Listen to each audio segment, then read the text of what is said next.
ঈদ আসলেই জমজমাট হয়ে ওঠে ঢালিউড সিনেমা দেখতে দর্শকের ঢল নামে দেশের প্রেক্ষাগৃহগুলোতে। সোশ্যাল মিডিয়ায় সিনেমা নিয়ে বাড়ে আলোচনা, সেই সাথে সেই সব সিনেমার গানও মুখে মুখে ফেরে।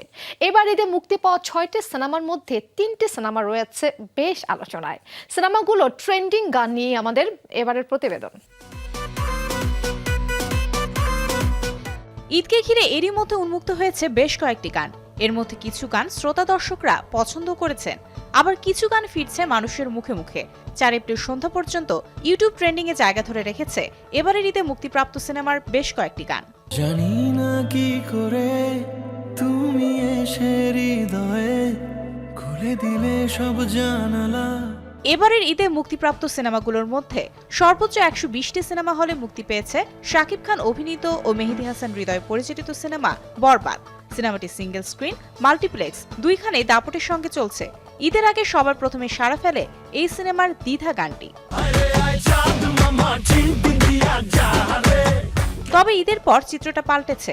এখন ইউটিউব ট্রেন্ডিং এ 1 নম্বরে আছে বরবাদ সিনেমার আইটেম গান চাঁদ মামা। শাকিব খানের সঙ্গে এই গানে পারফর্ম করেছেন নুসরাত জাহান। প্রীতম হাসানের কথা ও সঙ্গীতে গানটিতে কণ্ঠ দিয়েছেন প্রীতম ও দোলা। গানটির ভিউ ছাড়িয়েছে 44 লাখ।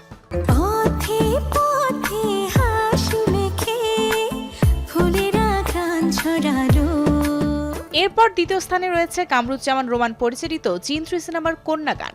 আব্দুল নূর সজর ও নুসরাত ফারিয়া অভিনীত এই সিনেমার গানটি লিখেছেন রবিউল ইসলাম জীবন, কণ্ঠ দিয়েছেন ইমরান মাহমুদুল ও কণা। গানটির ভিউ এখন 7 লাখ। আকাশটা তোমার মতো ভুবন ভাঙানো হাসি। এম রাহিম পরিচালিত জঙ্গলি সিনেমায় তাহসান ও আতিয়া আনিসার কণ্ঠে জনম জনম গানটিও বেশ জনপ্রিয় হয়েছে। সিয়াম আহমেদ ও শবনম বুবলি অভিনীত এই সিনেমার আরেক আলোচিত গান বন্ধু ঘোষণা। প্রিন্স মাহমুদের লেখা ও সুরে গানটি গেয়েছেন ইমরান ও কণা। একই সিনেমায় হাবিব ওয়াহিদের কণ্ঠে যদি আলো এসে গানটিও আছে ট্রেন্ডিং এ।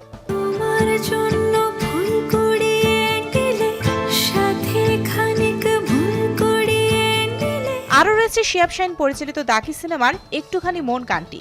সাদাত হোসেনের লেখা, সাজিদ সরকারের কম্পোজিশনে গানটি গেয়েছেন তাহসান ও মাশা। এছাড়া ওয়াজিদ আলী সুমন পরিচালিত অন্তরাত্মা সিনেমার একা আড়ালে গানটি গেয়েছেন ন্যান্সি পিন্টু ঘোষ। এসব গানের মধ্যে কিছু গান শ্রোতারা পছন্দ করেছে, কিছু গান সিনেমা দেখে দর্শক পছন্দের তালিকায় রেখেছে। Mario Sen, showbiz tonight.